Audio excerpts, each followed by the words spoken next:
My name is Mama Numba, aka Honey La Rochelle. Our show is now affectionately called The Nerd Out with Mama Numba.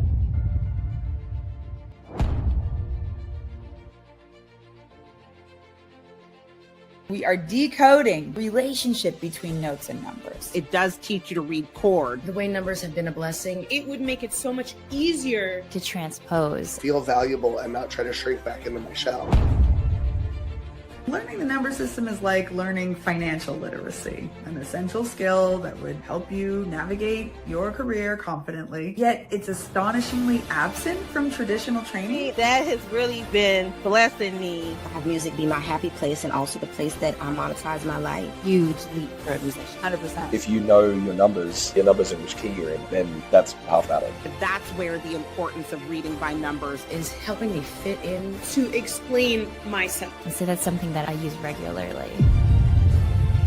You want to have your musicality, your musicianship on point. When you're learning chords, I can easily calculate. I know how to find those notes. But like on the spot, that is so challenging. It feels so freeing. I'm talking about when I was singing. You can move it around in different keys. It doesn't matter.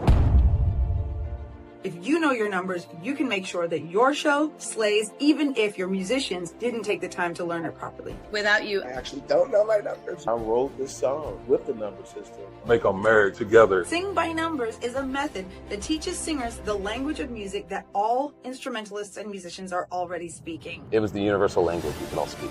Really, it's the simplified. It relates to everyone. The number system kind of helps you guide through that. It's definitely imperative for everybody to know the numbers.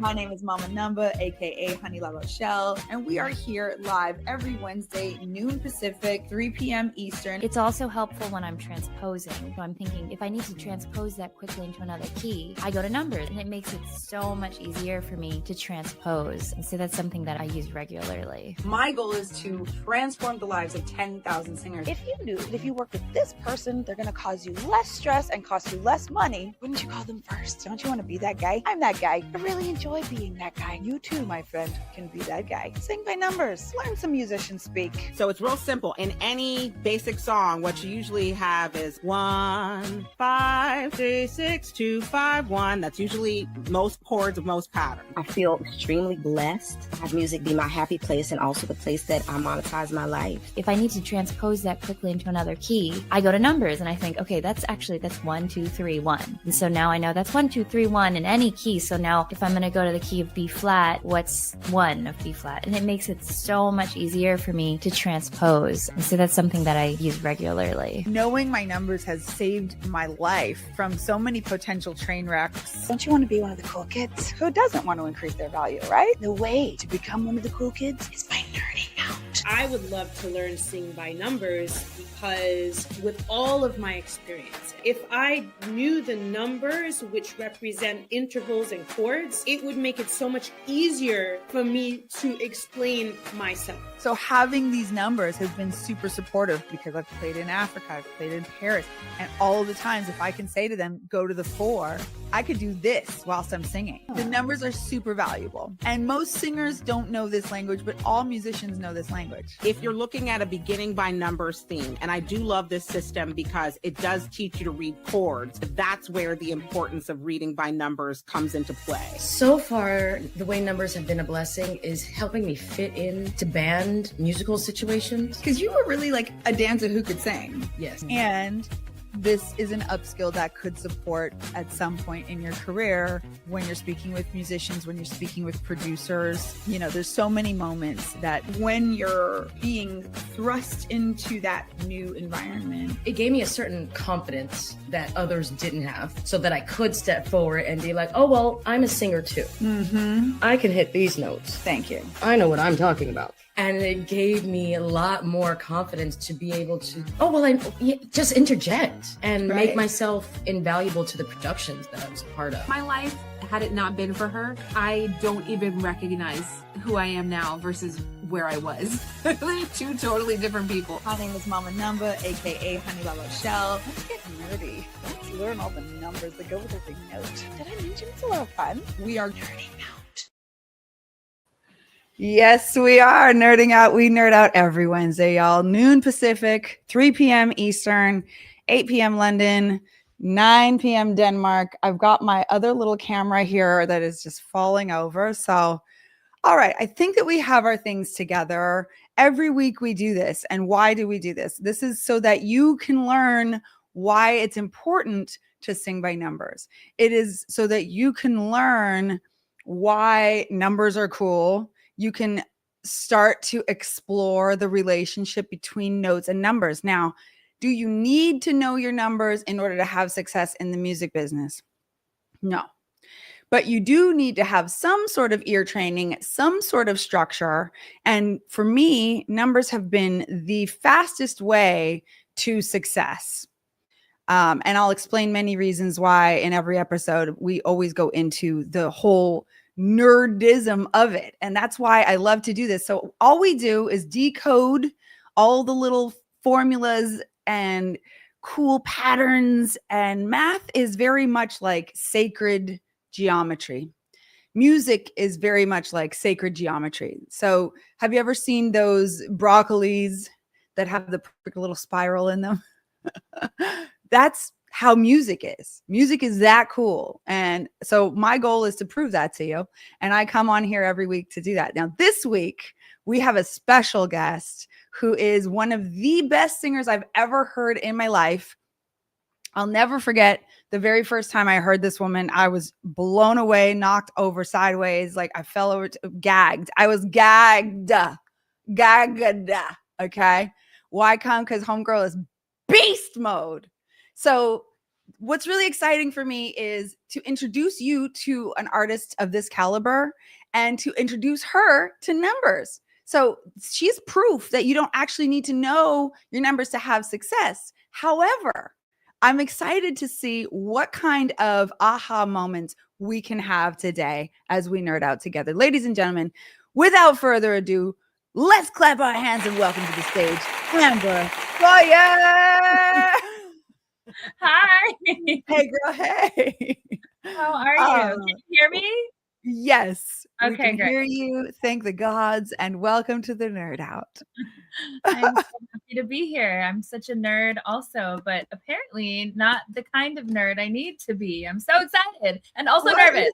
I want to make sure that nobody's getting confused and feeling like they need to be the same kind of nerd, right? Like whatever nerdism you're on, it's working, right? You're slaying. So we're thrilled to have you, honored to have you, and excited to analyze your song with you and just see if can we discover some patterns together. And, I'm excited. Thank you for having me, and thank you for all your kind words. I just heard your introduction. I was like, sheesh, gosh, you're so complimentary, but I'm so appreciative. I feel the same way about you. Oh, you're too kind. And so listen, first of all, congratulations. You just did some really dope stuff with Dancing with the Stars, right? Was it Dancing with the Stars? Yes, for Wicked Night. I've got my pink and green lights on because it's Wicked Week, because the movie For Good comes out this week. And yeah, I got to do Wicked Night on Dancing with the Stars. It was so much fun and an incredible honor to be able to sing that music. I had so much fun. And so challenging. It's some of the hardest music to sing ever. For sure. For sure. Okay. So tell us a little bit about what that meant. So if somebody hadn't seen that show, like what is Wicked Week? What did that mean? What songs did you sing? Just share with us a little of that experience. Okay. So we had Wicked Night on Dancing with the Stars, and it was sponsored by Wicked for Good, which is the movie that's released this week on the 21st.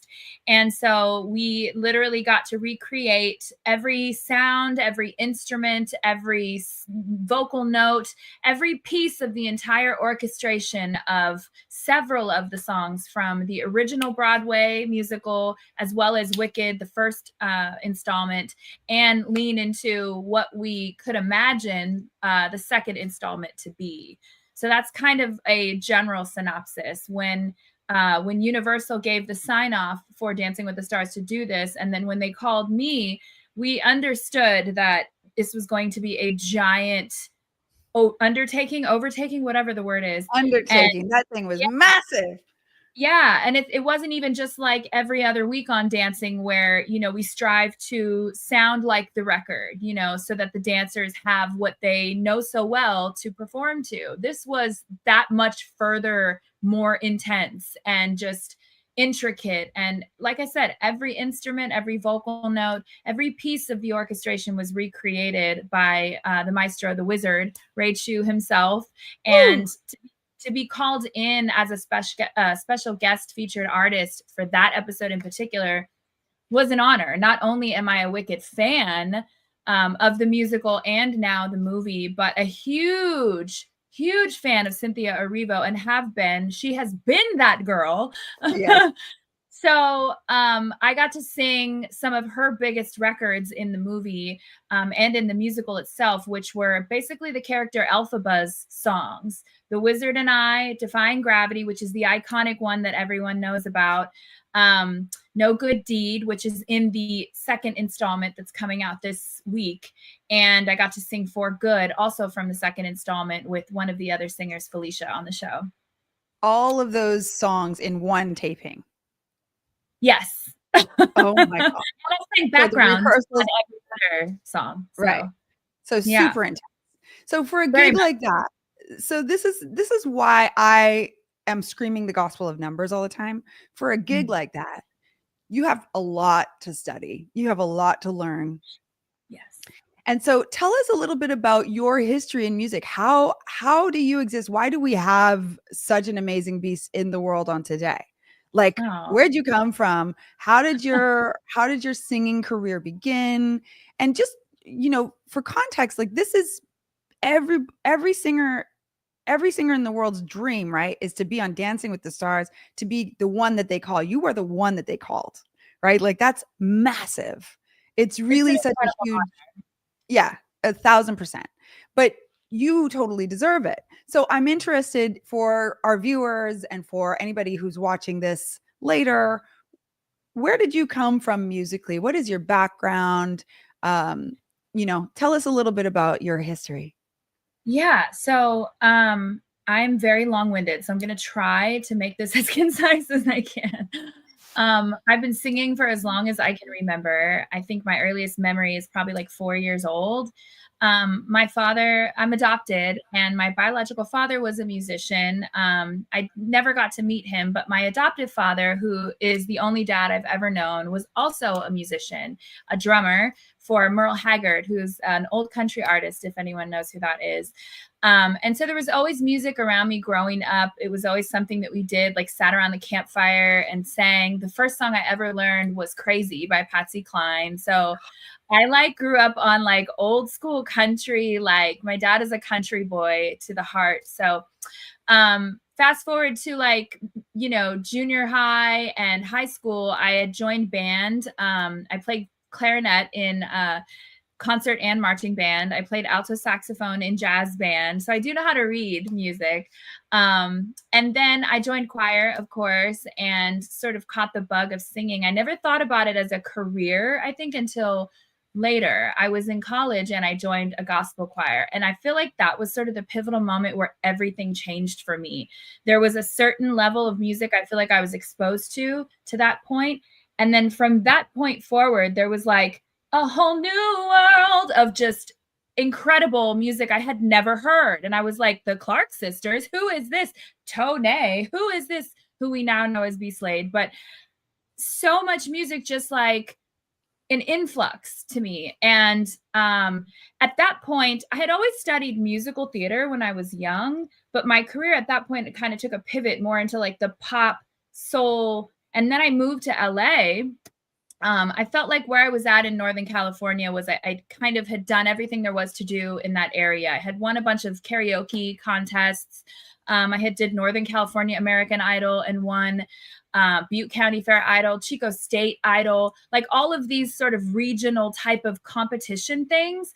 And that's the only thing I knew, that and like singing a couple songs at the piano bar, you know, in downtown Chico. So I felt like I had really done everything there was to do. I packed everything I could fit in my 99 Ford Contour. I had like $300 in my wallet and I drove to LA with that and a dream of becoming a star. from that point, that was in 2009. My first gig was with Natalie Cole at the Hollywood Bowl. And that was kind of my confirmation. Sorry, I know. I'm just kind of like, first of all, I'm loving learning all of this about you. I didn't even know all of these wonderful things about you. But so people who drive to LA with a dream don't just get their first gig at the best venue in the world with one of the most incredible artists ever. Like, don't skip that part. Okay, well, the precursor to that I kind of skipped over was at the top of 2009, I was diagnosed with cancer. And I quickly also developed an autoimmune condition that landed me in the hospital June of that year. And so I was in and out of the hospital for about 3 to 4 weeks. During that time, obviously, I was on medical leave from my working positions and from school. I was teaching vocal lessons with whatever knowledge I had. And I was working with autistic and developmentally disabled adults. It was in the hospital bed that I kind of started doing research on Facebook at the time. Facebook was like new. And so I like searched in the search bar background singer, and a whole bunch of people came up that I didn't know. I found one that kind of like spoke to me, and she had sung for Shaka Khan, Patti LaBelle, Natalie Cole, and a whole bunch of others. And her name was Tracy. And I messaged her and was like, hi, you don't know me. I'm this girl from small town America, wondering if I can send you a video and get your feedback. I'm interested in becoming a part of the industry, and I have no idea where to start. So she watched my video and she said, you sound great. Have you ever considered moving to LA to pursue this? And I was like, I don't know. Whole time I'm in a hospital bed, like, unbelievable. I knew in that moment that I had a window of opportunity. So I started thinking about it. And after connecting with her, she said, well, if you can ever come out here for a day, let me know. I'll pick you up and we can have lunch and just talk. So that's exactly what I did. As soon as I got released from the hospital, and I never told her that I was in the hospital. She knows now, but like at the time, she had no idea. Because I didn't want anyone to feel bad for me or anything like that. So I got out of the hospital. I told my folks that I was going to meet up with a new friend, and I flew down to Burbank for the day. She picked me up. We went to Porto's. We talked more about goals, how she got in the business. And then she slid a CD back when CDs were still a thing. She slid a CD across the table to me, and it just simply had written on it, Natalie Cole BGVs.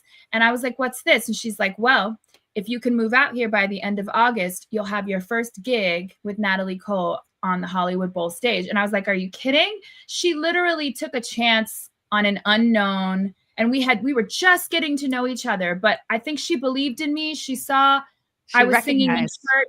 Yeah. She saw some similarities, and she saw something in me, and she took me under her wing, and she taught me so much in my first few years in LA. Really kicked me off. Without her, I don't think I would have been nearly as connected, nearly as blessed with the opportunity that I was. And so that was confirmation. Everything was kind of one referral after that to the next. And I'll always be grateful for her for that. Beautiful. Okay. So that's really inspiring story. I am learning so much. My mind is just blown. Yeah, you probably didn't know any of this about me. I did not know. Oh my God. I don't really talk about it. Which is wild because it's kind of the one of the most important stories of your life, right? Like, you're a cancer survivor. That's huge. 2 times over. 2 times. Yeah. Congratulations. And thank God. I am so thankful. I'm so thankful that you're here and that we get time with you. What a blessing for us. Wow. We're so lucky. I mean, I knew we were lucky already, but these moments to connect are really beautiful because we can really discover how lucky we actually are. Like the probability is much lower, right? So we're so thankful to have you on today. And thank you for sharing your story. So you have a new single out, and I know that we've skipped a large portion of your story, but just knowing how you started, I heard 2 things in your story that I want to ask about. First, around music. First is around you being a musician that learned to read and play instruments. So what I'm always saying is most instrumentalists all learn the number system. A lot of instrumentalists speak in numbers, right? It's considered these days like the Nashville number system, but like the number system exists. So when you were playing horn, were you ever introduced to numbers, or was it just theory? And like what was your experience there? And the second question, I'm going to just ask them both, is in your gospel choir experience, were you being offered solfege? Were you being offered numbers? What ear training did you receive? So definitely when I played clarinet and alto sax, it was a theory, sheet music based, situation. I don't remember or recall being introduced to any numbers at that time. In gospel choir, I remember our instructor, who later became my fiance, but that's a whole different story.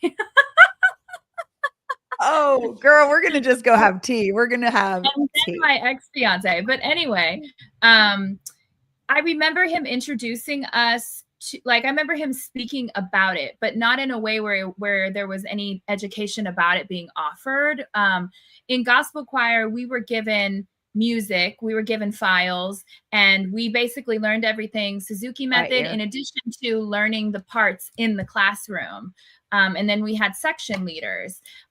So I think for me, also growing up and primarily what my experience was doing karaoke and competitions and that sort of thing, I remember rewinding and playing different parts of Whitney Houston's records, Mariah Carey records, Celine Dion records, Chaka Khan records. Those were my big influences. Aretha Franklin, all of any female empowered woman who would stand and flat foot sing. I was like, who's that? I want to listen to her.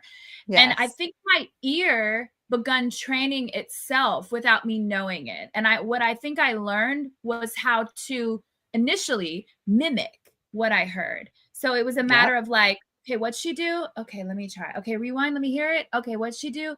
And so my ear, I think, begun to start this path of like, call and response. And so I would listen for the call and respond accordingly. And then over the years, with what I've learned, up to date, I've learned how to find my own voice in all of that. But I think primarily just mimicking what I've heard and learning by association is what my education was. In fact, when I went to college, when I was in the gospel choir, I went in with the intentions of getting a music education bachelor's degree. And my idea was always like, okay, well, if it doesn't work out for me, I want to teach people. Well, when I got sick and then I moved to LA, in that window of opportunity, I left all that behind. So I never finished. So there's so much still yet that I don't know that I'd love to learn about theory and numbers. And I feel like if I can be the singer I am with just my ears and the ear training along the way, I can only imagine how much greater I could be with the actual education to back it up. I think I have a ton of life and career experience, but not as many resume educational docs like others. So maybe one is not better than the other, but I don't think the education, I feel like education can come in many different ways. I saw this meme once with all of the animals in the African kingdom all looking at one teacher trying to teach them how to climb a tree. And it's like an elephant can't climb that tree. A giraffe can't climb that tree. The bird can fly up, the monkey can climb up, the squirrel can go up. But, the teacher was like, okay, everybody climb the tree. So my point is education is not meant to be universal and blanket. It's not the way it is supposed to be, right? Everybody should have the opportunity to learn for themselves the best way. Agreed. So I think for you, just hearing that you were rewinding and playing it back and mimicking and rewinding and playing it back and training your ear that way. Can you imagine if you'd had numbers in your pocket, then you could have rewound it, played it and gone, oh, she said 1, 5, 3, 6. Yeah. And now you can just turn it off and start playing with 1-5-3-6, 1-5-3-6. What does that sound like? How can I do 1-5-3-6 in this key? Ooh, what if I did it in the same pattern over here in this key? Now right. And it would speed your learning up because you rewind it, you play it, you figure out what the numbers are, and then you can take it for yourself and play with it and make it your own. So it's just a different way to achieve the same or similar results, right? We want to be great. Bottom line. We want to be the one that Ray Chu calls when he's like, who I have the most difficult ask, right? I need a singer who can actually take on this ridiculous undertaking in less than a week, who can nail all of these numbers and all the backgrounds and etc. Right? Sing them live. That part.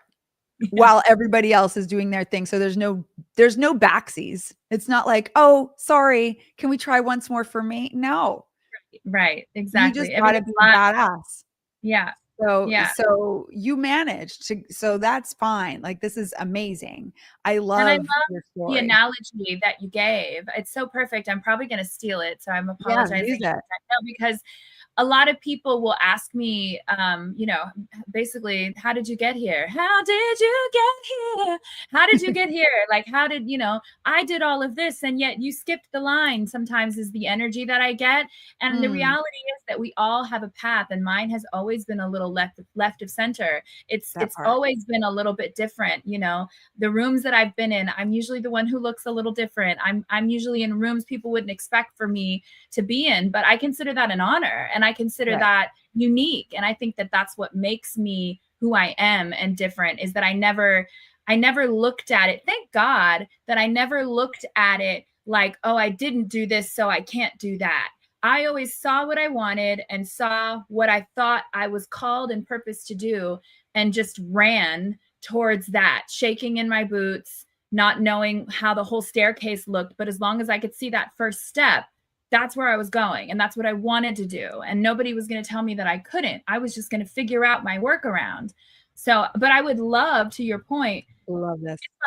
And what I've learned about myself, also, I'm learning to trust my instincts in this season. And it's something I've always struggled with. But I've learned in the last couple of years that my instincts are quite strong. And I just never listened to them. And I'm listening now. And what they've told me is that they've been guiding me all along. I just didn't. And the wild part about it is a lot of the technical ways that people train themselves to sing and to do certain things, I do them anyway. I just have no idea that I was doing them. I didn't know what to call what I was doing. I didn't know that that was my mix belt. I didn't know that was my whatever voice. I never had a vocal lesson a day in my life, honey, ever. So I was already doing the things just by following my instincts and trusting my gift and coming from a feeling place. I am not a technical singer. Can I do the technical training? Like when I'm training any student, all I'm trying to do is get them out of their own way so they can do just that. Yeah. I came from the other way. I sing from pain. I sing from the experiences I've been through. I sing from a real human being place, from a feeler place, instead of from that like technical, not that there's anything wrong with that, but that's been my path. So it's always been a little different. Beautiful. Well, okay. That's the perfect segue into your brand new single. And before we get into it, I would love for you to intro the song. If you want to share anything about why you wrote it, where it came from, who's on it, anything you want to share to intro the song before we get into it. And then we'll begin to analyze it. And just, go ahead. Just a quick disclaimer. How this works on the Nerd Out is we play a section, usually just a couple of bars, and then we start to unpack it and analyze it. So we're going to play a little, we'll talk about it, we'll find some patterns, we'll find some numbers, and then we'll play on. So just, I wanted to give you that disclaimer. That's how this is going to go, but everybody will have an opportunity to go grab this song, because we will put the link in our playback notes. we'll put the link in the comments, and we will have the link in all of the content that comes from this recording. Okay, So awesome. please, without further ado, intro the song for us. This is my first time even speaking about the song like as an intro, but I went to the studio with Brian Collier one day and we were like, oh, we want to do something together. And he's like, well, I'm kind of working on this thing. And it was just a loop at that time with just a very small bit of stuff recorded on it. And he's like, do you think we could write to this? And I was like, yeah, sure. So we fleshed it out, and we fleshed it out in like a couple of hours. We wrote the first verse, the hook, which was pretty much already there, and the second verse, and we laid it down. Now, what he had done, though, and what we started with was a loop from Kenneth Crouch. And interestingly enough, because you and I have that connection as well, the incredible, iconic Kenneth Crouch had, as he usually does, he goes live a lot, and he'll just play piano and play different things. He had gone live the day before and was just noodling around on the piano, and Brian pulled a piece of his noodle, took it, You're kidding. and took it and put it in the record. And so we wrote to that. We wrote to that, and he built the track around that, which was incredible. And I thought, you know, when we get to the point where we release this, what a cool story. And here we are. Right. Yeah, so this is For Me featuring Kenneth Crouch and Brian Collier. Amazing. All right, so ladies and gentlemen, give it up, Amber Sauer, Kenneth Crouch, Brian Collier, For Me. Here we go.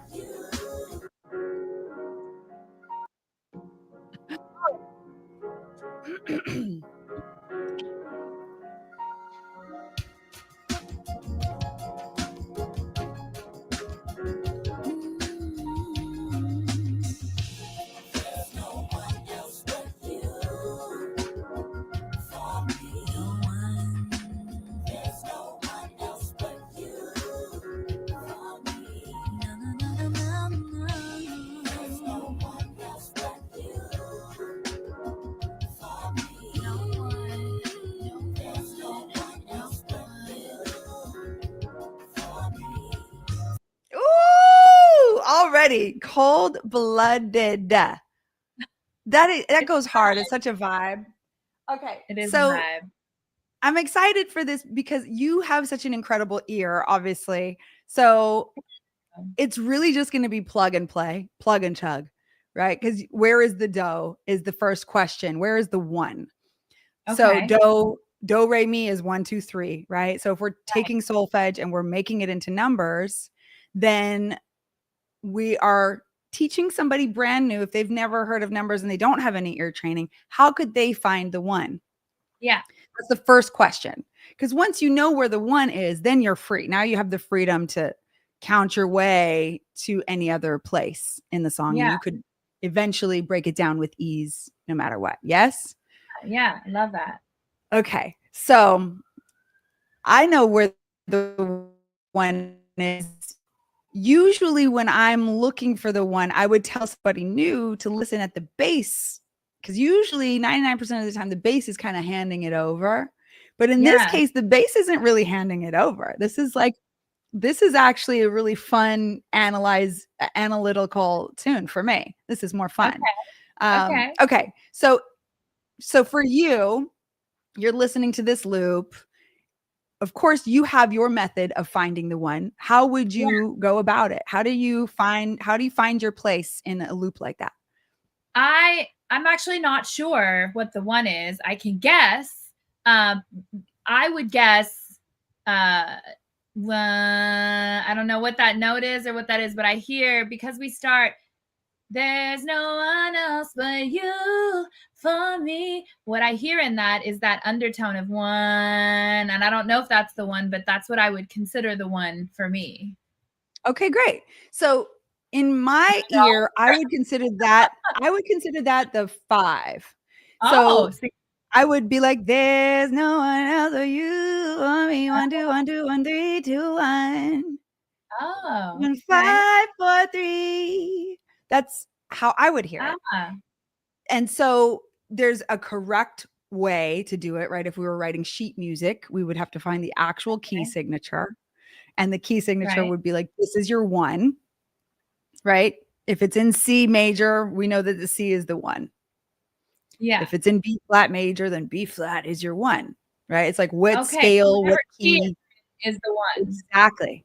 So it's the same as do, re, mi. So if do, re, mi, fa, sol, la, ti, do, or 1, 2, 3, 4, 5, 6, 7, 8, it'd be the same. You just plug your 1, 2, 3 into your do, re, mi. Does that make sense? Okay. Wow. It does. Yeah, it does. Okay, cool. So let's just talk about the bass line. I'm going to play it again. And let's just see if we can find if the bass ever hits the 1. And I want to talk about why you heard the 5 as the 1, because it's a very reasonable guess, right? Like, especially in this song. Let's listen one more time. Okay.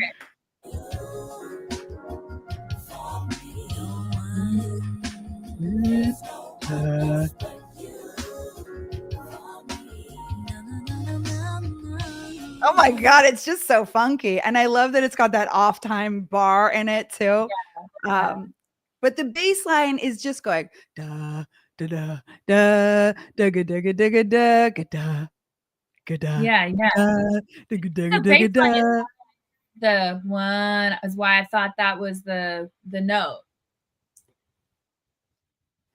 Yeah. And this is what I'm always talking about. So for SingByNumbers, the most important thing is that you can find this distance between each interval in a way that allows you to slay at your gig.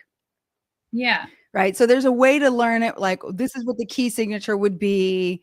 But that could be, if we actually analyze it, it could be more confusing for a singer. It could be like, oh, we're starting on a 4. So now a third above that is a 7.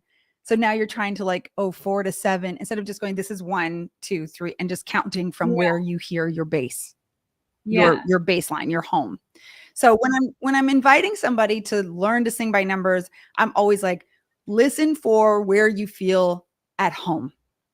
Listen for where you feel like, right? We've had this departure. The bass has gone out here. It's out here doing this other stuff. And then it comes home. Yeah. Right.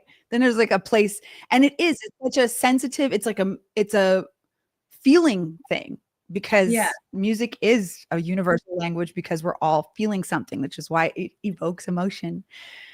So all of that to say, there's no one else but you for me.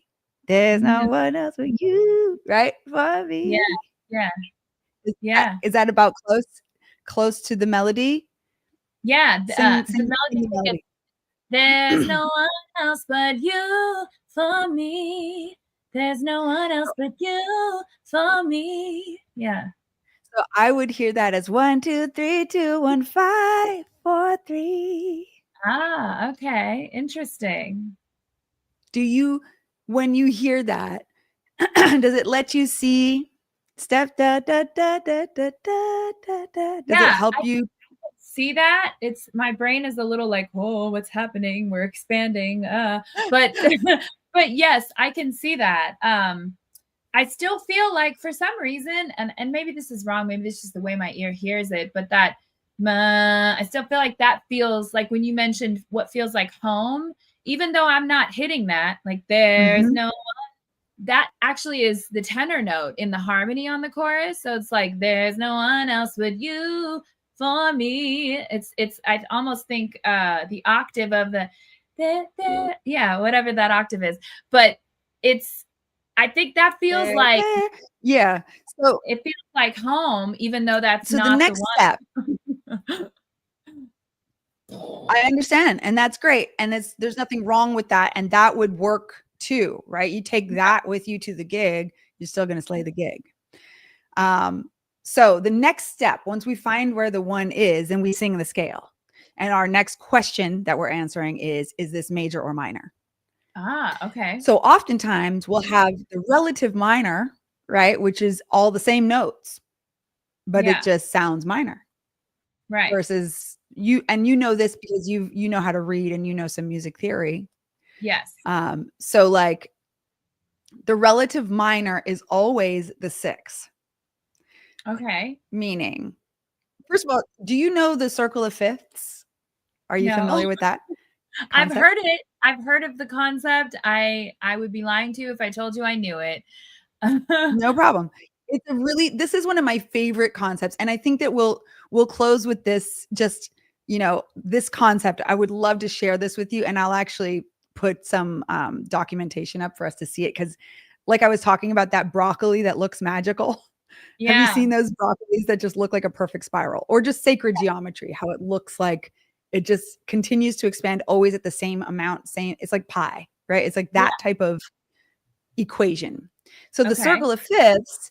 So you as a person who knows how to read, in the key of C, there's no sharps and no flats. Right. The next key would be a fifth from there, which is a G. Okay. Then there's 1 sharp. Then you would go a fifth away. Now there's 2.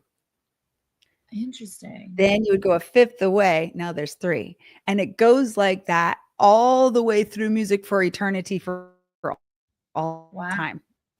Okay. And backwards, you would do it in the circle of fourths, going backwards. So I know I'm nerding out. I'm like, what's happening? Okay, so let me try and sing an example so that we're not just talking in the air about ideas of it. So if you go up, let me see how I could do this. Okay. If this were the one, or if this were the one, right? That's the question right now. Is this the one or this one? I'll play it one more time.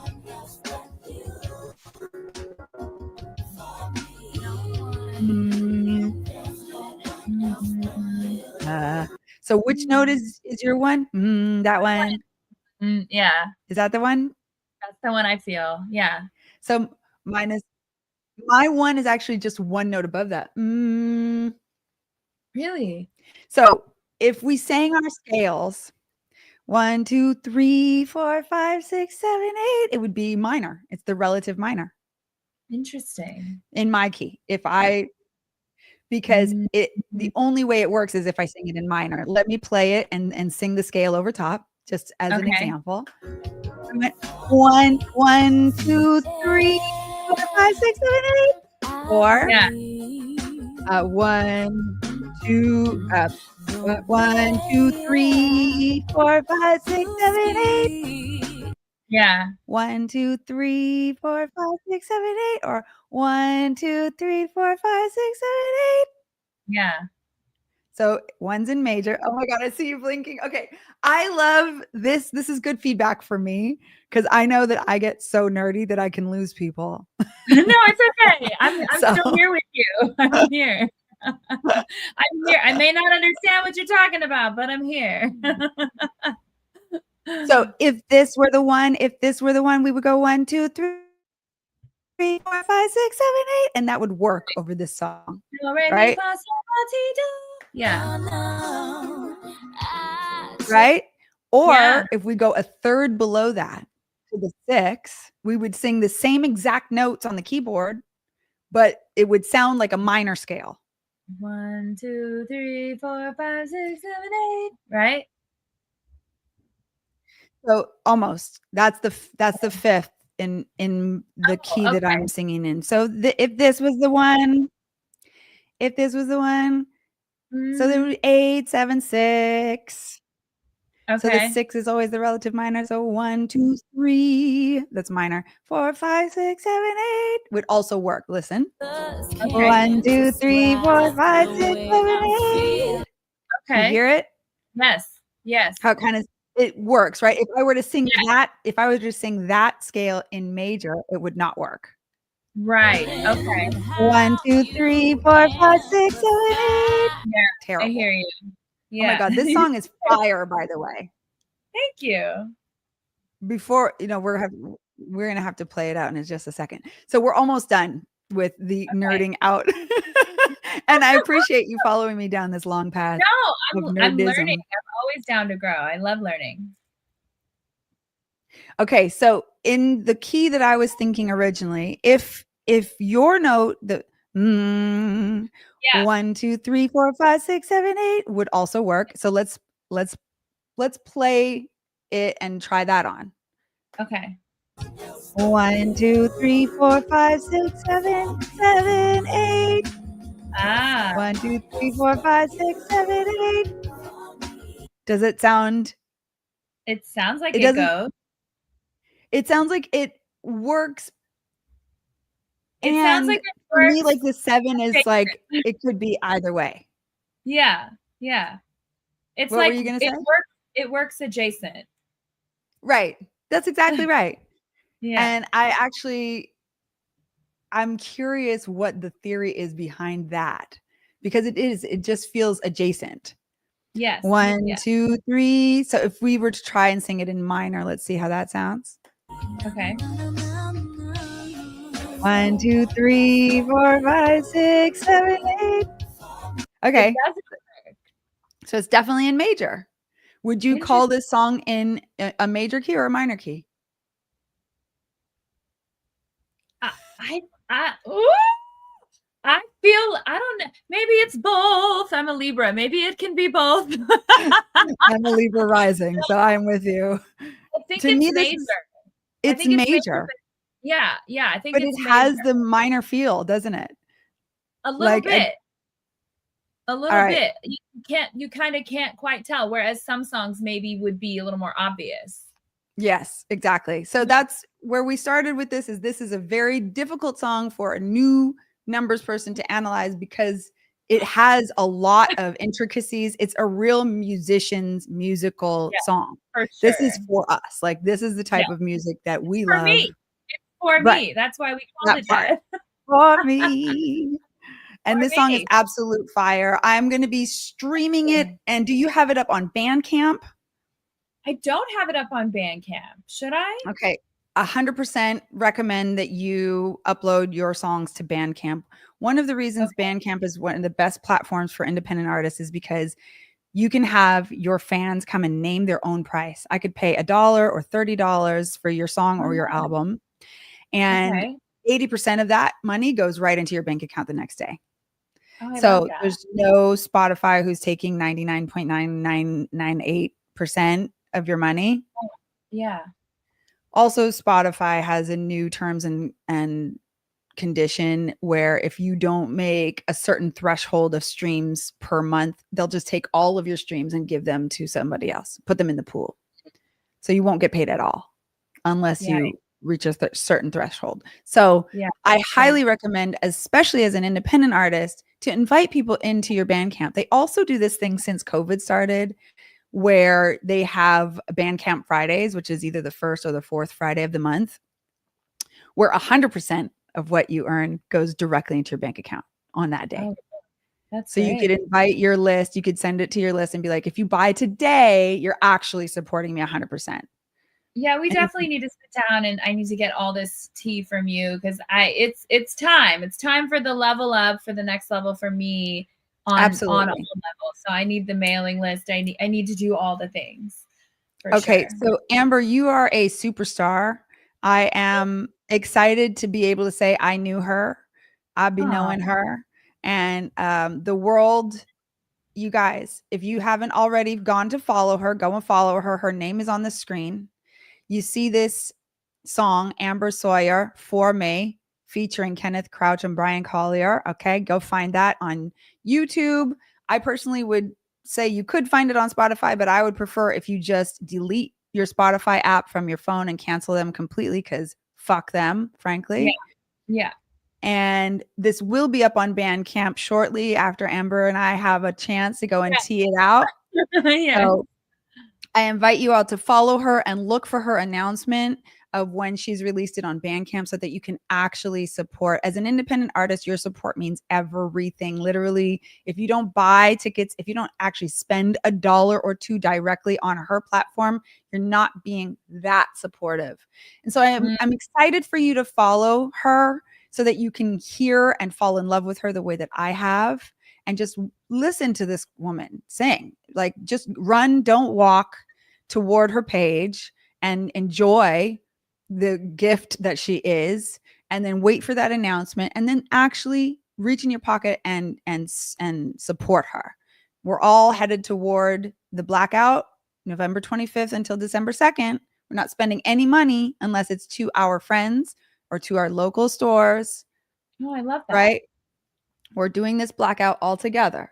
So everybody get ready, prepare, buy all your things for Thanksgiving in advance if you're going to do that. And then when you see the announcement on Amber Sawyer's page, go and buy from her. Thank you. Thank you, Amber, for coming on the show. I'm going to just play the song out and we can just jam out, and then we're going to say goodbye. But I just want to thank you so much for your time and your beauty and your amazingness on today. And thanks for sharing your story. Thanks for having me. Absolute treat. All right, you guys, this is for me, Amber Sawyer. Here we go. Come on, baby. There's Kenneth. His loop. Bunch of these. It's amazing that he got that loop from a live stream. I know, right? So cool. All right, I'm turning it up.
All right, y'all. I love you so much. We are here every Wednesday. Go and find you some Amber Sawyer. My name is Honey La Rochelle, also known as Mama Numba. It has been a pleasure nerding out with you on today. Much love, and we'll see you next week.